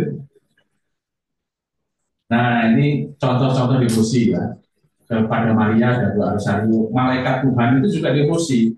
Ketika Bapak Ibu jam 6 ya, jam 6 pagi, ada yang jam 12, ada yang ditambah jam 3, ada yang ditambah lagi malam. Silakan, itu salah satu devosi. Sama Maria itu juga devosi sebenarnya. Jadi devosi itu tidak hanya satu rangkaian, tetapi satu hal yang menjadi unsur kesalehan umat itu bisa menjadi devosi. Lalu tentu sakramen Maha Kudus ya salah satunya yang biasa kita lakukan adorasi. Tapi kunjungan kepada sakramen Maha Kudus itu juga devosi. Nah kalau Bapak Ibu berat untuk ikut adorasi karena panjang, ikutlah kunjungan sakramen Maha Kudus. Cukup 5 menit itu. Jadi Bapak Ibu datang ke gereja, di mana ada tabernakel, di situ duduk Tuhan, lalu berdoa, selesai itu kunjungan sakral-sakral, itu satu devosi. Makanya kenapa dulu namanya gereja atau kapel itu ada dalam lingkungan jemaat. Misalkan ini rumah-rumah lalu ada satu kapel, rumah-rumah lalu ada satu kapel. Kalau di Eropa kan dulu begitu sebenarnya. Sehingga gereja itu pasti di pusat-pusat keramaian supaya orang datang lalu salah satunya yang dulu berkembang ya devosi kunjungan sakramen Maha Kudus itu. Nah, dianggap doa itu harus panjang, devosi itu harus panjang. Nah, devosi itu yang penting bagaimana kita bisa berrelasi dengan Allah dan kita mempersembahkan itu. Nah, itu menjadi devosi. Lalu jalan salib, ya jalan salib itu ya sebenarnya tidak harus prapaskah. Makanya di tempat ziarah itu ada tempat untuk jalan salib. Ya. Kita bisa berjalan salib sendiri sebenarnya. Tapi ya jarang memang kalau ada orang yang sendirian jalan salib di gereja itu mungkin rokok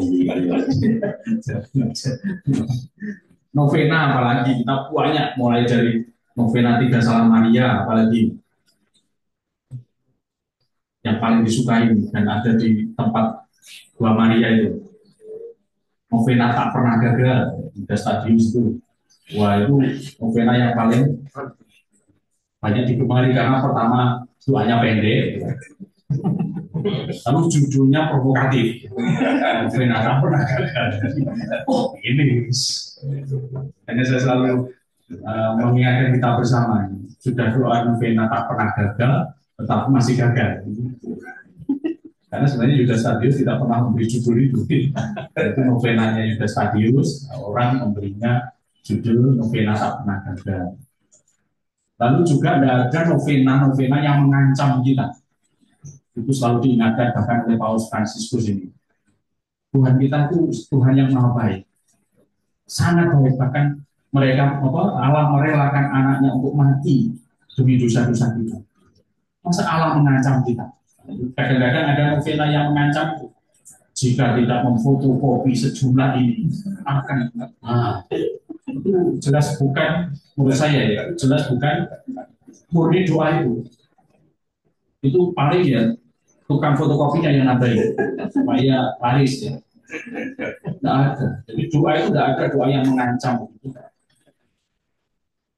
Itu tambahan-tambahan yang kadang ya saya paham ya, ada umat-umat yang mungkin takut dan seterusnya. Hanya dulu saya di WN itu ada, karena di WN itu banyak mahasiswa-mahasiswa yang pengennya doanya dan langsung kabul.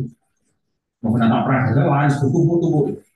Lalu saya minta pegawai saya itu judulnya guntingan naik. Nah saya jangan itu tambah pandai. Jadi judulnya sama kopiannya tak suruh gunting. Jadi cuma aja isi doanya. Karena ya kadang orang jadi takut. Jadi akhirnya untuk kopi itu tumpuk-tumpuk gak karuan. Akhirnya malah terus jadi sampah itu ya. Terus saya malah menangani. Ada korunka, lalu santo-santa tertentu ya. Ada difusi kepada benda, makanya ada ruang-ruang keluarga tertentu yang kita pasang di gambar-gambar. Tidak apa-apa. Itu salah satu devosi kita kepada gambar itu. Dan banyak lagi. Kalau mau kita bicara kekayaan devosi. Lanjut. Nah, ini devosi yang perlu kita perhatikan tentang devosi ya. Bisa secara pribadi atau berkelompok. Jadi jenis devosi macam-macam. Makanya saya bilang kita sendiri bisa punya devosi tertentu. Kalau Bapak Uskup Vincentius itu selalu kemana-mana bawa rosario. Walaupun dia mengatakan, aku tidak tahu rosario jadi. Tapi selama membawa rosario itu saya merasa berdevosi kepada Bunda Maria. Itu ada orang, makanya ada yang rosario dikalungkan. Aku yakin sih dikalungkan di jarang digain. Karena dikalungkan biar baik. Tapi ada orang-orang tertentu yang memang ada sesuatu. Tetapi, nah itu nanti kita akan lihat. Berkaitan dengan benda atau gambar harus diperhatikan penggunaannya supaya tidak jatuh pada praktek takhayul atau magis. Kita berdevosi kepada Allah atau orang kudus yang berhubungan dengan gambar atau benda tersebut. Nah, kita itu karena budaya timur kadang muncul. lalu prakteknya itu malah menjadi salah. Salahnya itu adalah kita tidak menyembah Allah, tapi kita malah jatuh pada benda-bendanya itu. Saking devosinya kepada benda itu sangat kuat, ketika bendanya hilang, bojone ditempelin. Kamu simpan. Nah itu menjadi salah. Karena apa? Ya akhirnya mengkeramatkan benda-benda itu. Walaupun kita tahu semua benda kudus kalau sudah diberkati memang punya disposisi tempat tertentu. Tetapi kita tidak berhenti pada benda itu, tapi benda itu adalah menjadi jalan bagi kita untuk kepada Tuhan. Karena kekuatan besar tidak hanya di benda, tetapi pada Tuhan. Itu yang sering kali muncul. Devosi tidak boleh menggantikan liturgi, ya ini jelas, apalagi Ekaristi tadi sudah saya sampaikan. Devosi dihubungkan dengan liturgi resmi gereja, ya, bisa jadi misalkan novena Pentakosta itu seringkali dikaitkan, digabung dengan perayaan Ekaristi, ya, selama memungkinkan doa-doa itu. Lalu yang kita harus paham devosi ini, pemahaman devosi kita itu sesuai dengan iman gereja, itu jelas. Ya, oke. Nah, mari berdoa dengan tekun dan penuh cinta. Jadi kesimpulannya itu. Jadi yang panjang-panjang dari kesimpulannya cuma ini, Bapak Ibu. Kita percuma kalau mengetahui banyak hal, tapi kita berdoa dengan tekun dan Baik, kita beri. Baik, Bapak Ibu kalau ketemu sana doanya apa? Aku agak berdoa. Ya, Bapak Ibu yang terkasih, kita sudah mendengarkan beberapa poin penting dan saya yakin kita semua sudah sangat menyerap dan mendapatkan sesuatu yang lebih dari materi kita pada malam hari ini. Tetapi mungkin ada satu dua hal yang ingin Bapak Ibu sampaikan. Ya, kita masih ada waktu 15 menit, mungkin dari saya silakan yang dari tempat yang ada di luar, mungkin ada yang mau bertanya, tapi jangan lama. Maria, kalau di sini tidak ada, saya sapa yang di Zoom,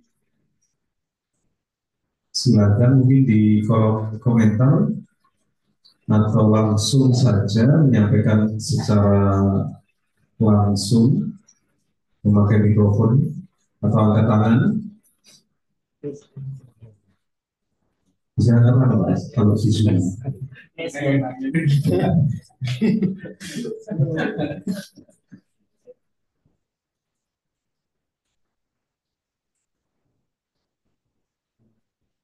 Sepertinya kok aman-aman saja. Apa sudah berturun ini? Apa sedang berdoa? Halo Bapak Ibu, materinya Romo sudah selesai.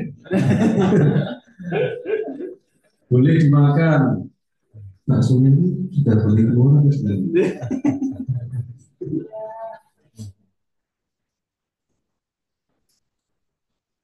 Saya kira cukup dia. Oh, bagaimana katakan warnanya kalau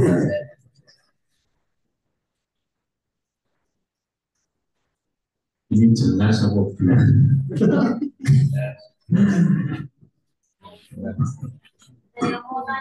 Oh ada, ya senang sekali. Sebentar saya ke depan kiri.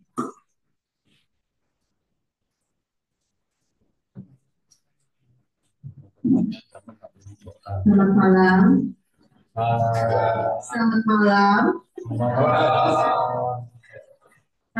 Saya mau nanya Romo, pernah sih saya merasa dalam satu titik doanya tuh terjadilah padaku menurut kehendakmu. Sebenarnya ini bukan karena sebenarnya terinspirasi oleh Maria bahwa Tuhan tahu lah yang kita butuh. Karena sebenarnya kadang kita doa tuh yang kita ingin bukan yang kita butuh. Tapi di sisi lain juga Yesus bilang kalau ketuklah maka pintu akan dibuka. Jadi sebenarnya yang ingin tahu bagaimana sih pemahaman doa yang memang gak ada aturan doa itu harus bagaimana, tapi sebenarnya bagaimana sih kita secara bijak menyikapi bagaimana kita seharusnya berdoa dengan baik gitu, bukan dengan benar ya, tapi dengan baik gitu. Itu Romo. Ya, terima kasih. Memang pemahaman doa itu menurut saya sangat kaya. Ya. Memang ada definisi-definisi yang bisa kita sampaikan, tetapi kita bisa menyimpulkan bahwa doa itu ya soal saya dengan Tuhan sebenarnya. Maka bagaimana kita berdoa atau bagaimana orang berdoa itu kita tidak akan pernah bisa mengatakan bahwa kamu nggak pernah doa, atau kamu nggak berdoa, atau kamu gimana sih kamu itu berdoa, itu agak susah. Lalu yang dikatakan tadi soal bagaimana kita berdoa lalu dikaitkan tadi dengan sabda Tuhan sendiri yang soal mengetuk pintu gitu ya. Sebelum itu saya mau mengatakan juga yang ini. Tuhan kan sudah tahu. Ya ngapain kita berdoa? Ada juga yang begitu. Ya usah, Gusti Allah lah yang terbaik adalah sembahyang. Nah, itu memahami bahwa doa adalah permohonan. Sehingga dia memahami bahwa ya Tuhan lah, ya ngapain kita berdoa. Itu bisa jadi yang dia pahami tentang doa adalah permohonan. Tetapi doa itu adalah ya tadi soal saya dengan Tuhan. Makanya yang disebut ketoklah maka akan dibukakan pintu itu sebenarnya adalah kalau dalam bahasa saya tadi mari berdoa dengan teguh. Intinya itu adalah soal teguh doa itu. Karena kalau kita berdoa karena butuh tadi, ya pikiran kita doa adalah sebuah permintaan atau permohonan. Tapi doa dengan tekun itu, makanya kita kalau bangun pagi suruh doa, ya. Kalau kita nanti mau bekerja kita berdoa, itu sebenarnya ya soal bagaimana kita bertekun terus dalam hidup kita dalam berdoa. Sehingga kalau kita mengalami hal yang baik, kita akan Tuhan bersyukur atas pengalaman, atas hal, atas rezeki, atas apapun. Tetapi kalau kita mengalami situasi yang berat, kita juga Tuhan, sampai sekali hari ini Tuhan, semoga Engkau memberi kekuatan dan selalu memberikan sukacita di dalam batinku dan hatiku. Tuhan saya ini. Maka saya mungkin pernah menyampaikan bagaimana Bunda Teresa itu mengalami kekeringan dan kekosongan dalam doa. Jadi yang kita tahu bagaimana Bunda Teresa yang pelayannya begitu luar biasa, tetapi dia pernah mengalami bertahun-tahun masa gelap dalam hidup rohani. Jadi dia seolah-olah tidak berani, tidak bertemu dengan Tuhan. Seolah-olah Tuhan itu meninggalkan saya sendirian di tengah-tengah dunia. Tetapi yang dia tanamkan adalah saya setiap hari akan berkunjung kepada Yesus. Jadi dia setiap hari ada rutinitas untuk beradorasi di hadapan sakral mati. Dan itu dia lakukan. Makanya ketika ditanya seorang wartawan, Bunda, apa yang membuat Bunda kuat dan terus bertahan dalam pelayanan sosial atau pelayanan kasih pada waktu itu. Lalu Bunda Teresa ini mengajak wartawan itu ke kapel kecilnya, lalu dia menunjuk, yaitu kekuatan saya. Nah, menurut saya doa akhirnya adalah menjadi sebuah ketekunan kita setiap hari. Is ono rasane opo gak, kadang-kadang kita semua itu manusia, jadi kalau sudah bekerja sekian jam lalu pulang lalu sampai rumah wis laya-laya gitu ya, jalan selesai tak terus ya wis gitu aja gitu maksudnya.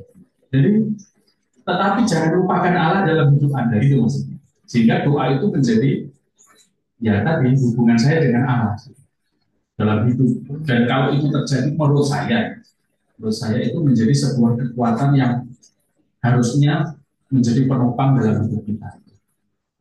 Kalau kita mengalami hal yang berat, ya kita bisa mengatakan pada Tuhan tadi, apalagi kita menyebut diajari Yesus, Allah kita itu ya apa? Ya koyo ini Gusti Allah. Maka kalau saya pahami tentang sabda Tuhan soal mengetuk itu, ya bertekun tadi, jadi soal bertekun. Kita punya keinginan, oke, itu manusia. Dan selama kita melihat keinginan kita itu baik, ya kita doakan terus. Tetapi kita tidak akan pernah kecewa kalau Tuhan tidak mengabulkan. Dan itulah yang akan menjadi pendorong kita untuk terus bertahan. Lalu ketika kita nanti tidak dikabulkan atau tidak sesuai dengan keinginan kita tetap memiliki kekuatan Tuhan. Gusti Allah, saya itu untuk penopo, siap saya. Misalkan.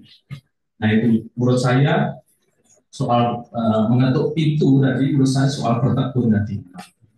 Dan ya harapannya sebagai anak kepada Bapa itu tadi, kalaupun itu sesuatu yang baik, tidak mungkin Allah tidak memberikan kepada kita. Hanya mungkin Allah menunggu waktu yang tepat supaya kita berolehnya juga menjadi pas. Makanya kan ada lagu apa? Waktu Tuhan, waktu ya, itu. Saya lagunya populer jadi lagu lagu.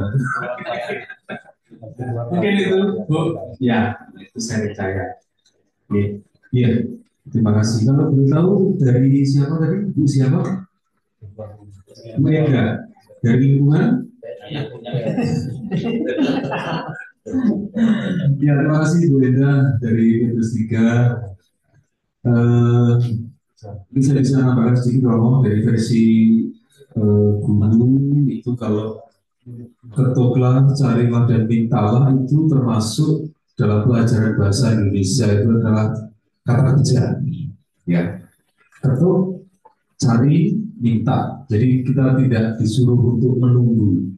Kita mau bertamu, jangan cuma berdiri di depan rumah orang, tapi ketuklah atau pencetlah bilik. Kalau cuma berdiri, nanti malam-malam yang punya rumah keluar semaput malah, ya, melihat tamu yang berdiri di depan itu. Jadi kita disuruh mengetuk, mencari, dan meminta. Semua itu masuk dalam kategori kalau pelajaran bahasa Indonesia itu kata kerja. Kita yang harus aktif untuk mencari, mengetuk, dan meminta. Kita jangan sampai terpancing untuk memerintah Tuhan. Tuhan, hadirlah di sini.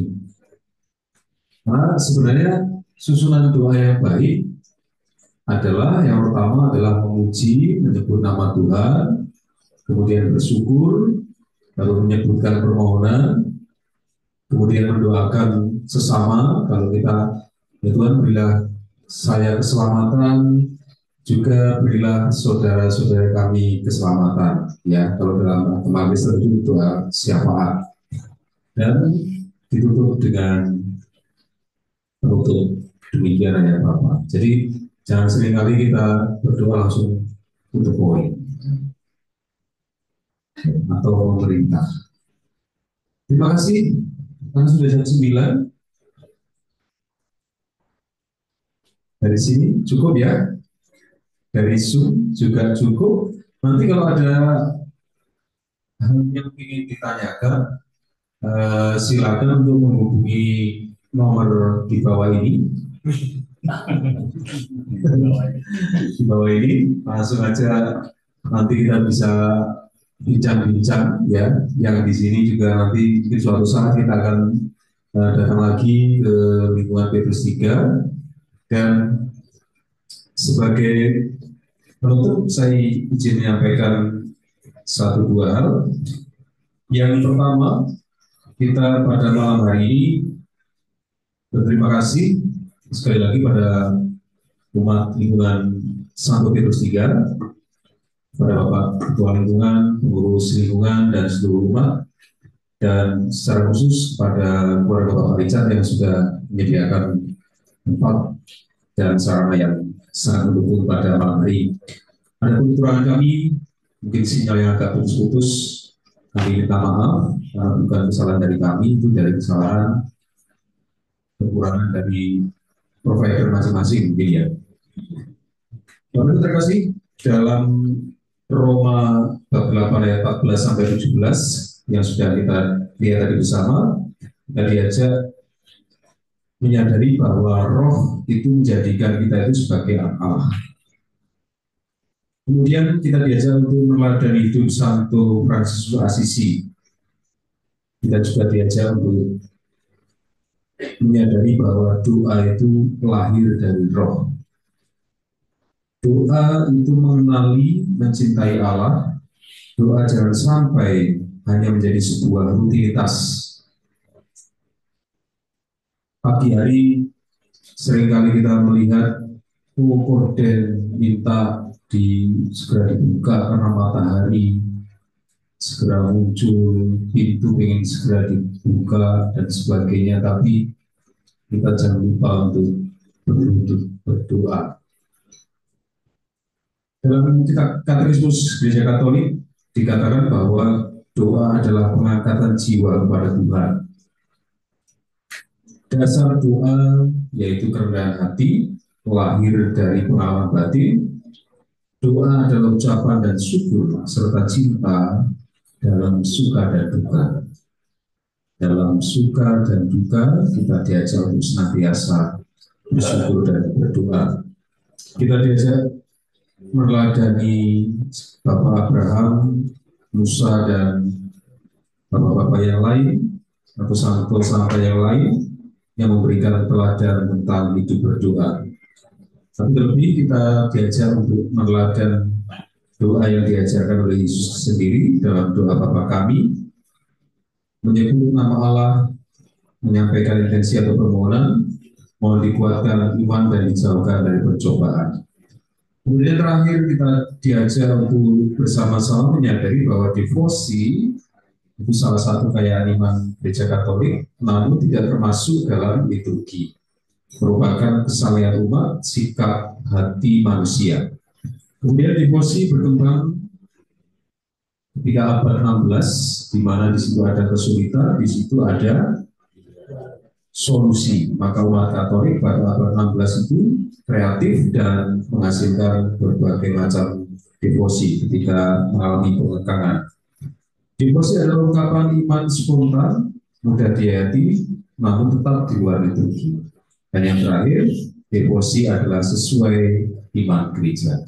Demikian rangkuman singkat dari kami, dan terima kasih sekali lagi pada semua umat yang sudah hadir secara online maupun offline. Dan mungkin dari kami ada tindakan atau ucapan yang kurang berkenan, kami mohon maaf. Dan kita akan tutup dengan doa. Sebelum tutup dengan doa, sesuai request, Pak Anton selaku Ketua Tim Sumber akan menyampaikan ucapan atau kata-kata berikut. Silakan Pak Anton.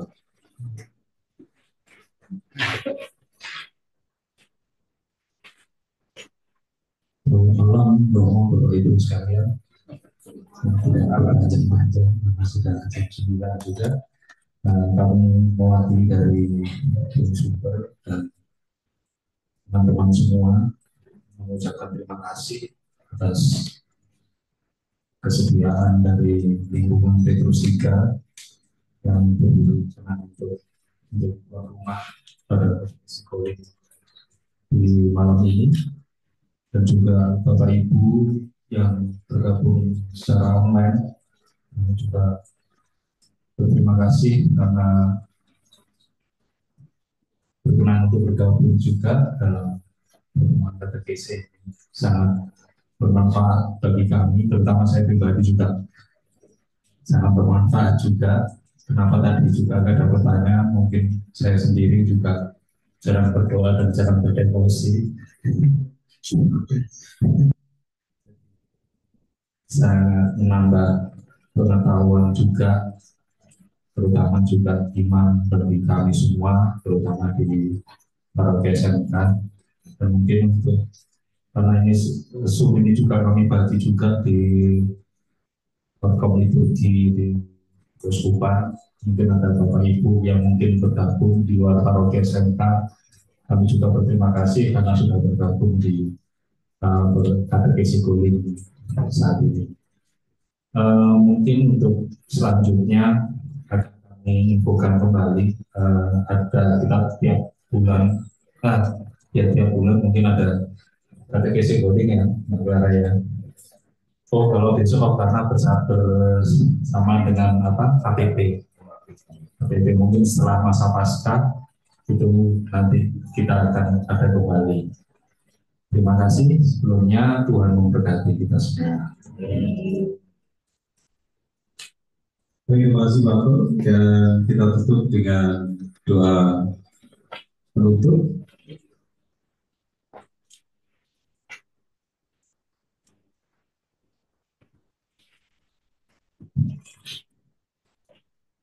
Selamat malam, Bapak Ibu, saudara-saudari, adik-adikku yang terkasih dalam Tuhan kita Yesus Kristus. Mari kita ini untuk menghadirkan Tuhan dalam diri kita masing-masing. Dalam nama Bapa dan Putra dan Roh Kudus. Amin. Tuhan Allah dan Bapa kami yang ada di surga, kami bersyukur dan berterima kasih kepada pada malam hari ini, iman dan keimanan kami sudah disegarkan kembali oleh Gembala kami, Romo Rudiana. Semoga apa yang kami peroleh pada malam hari ini dapat kami laksanakan dan kami amalkan dalam kehidupan kami sehari-hari, agar semuanya dapat bermanfaat baik bagi kami maupun bagi semua orang yang berada di sekitar kami dan akan kami temui dalam waktu-waktu yang akan datang. Allah dan Bapa kami yang ada di surga, semua doa kami haturkan karya-Mu dengan perantaraan Yesus Kristus, Tuhan dan Juru Selamat kami. Amin. Kemuliaan kepada Bapa dan Putra dan Roh Kudus, seperti pada permulaan, sekarang dan sepanjang segala abad. Terpujilah nama Tuhan Yesus, Bunda Maria dan Sang Yosef, sekarang dan selama-lamanya. Mohon bermohon di Tuhan bersamamu. Semoga kita sekalian dan semoga dengan bisa kita dimampukan untuk doa untuk mengenal semua Tuhan kiranya melindungi dan memberkati kita dalam nama Bapa dan Putra dan Roh Kudus. Amin.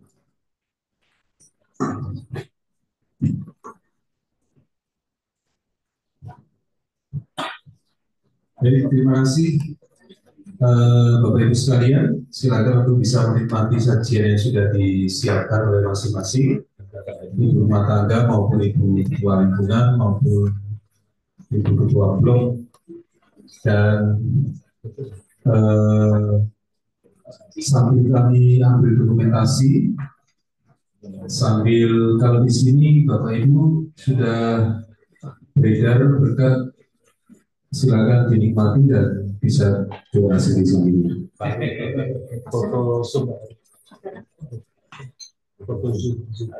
Saya mohon kesediaan Bapak Ibu yang ada di Zoom itu open kamera untuk bisa didokumentasikan.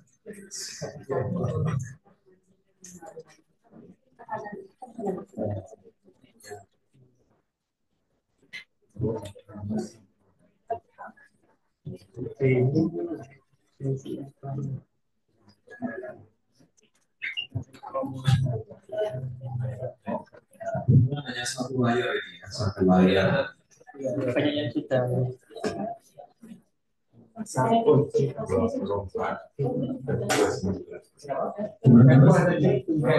Hitungan ketiga ya, kami hitung 3 kali, 1, 2, 3.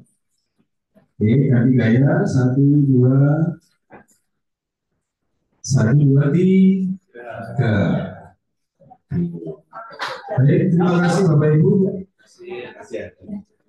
Silakan bisa meninggalkan Zoom Tapi yang ada di tempat di sini jangan meninggalkan dulu karena ada sesuatu yang harus diselesaikan.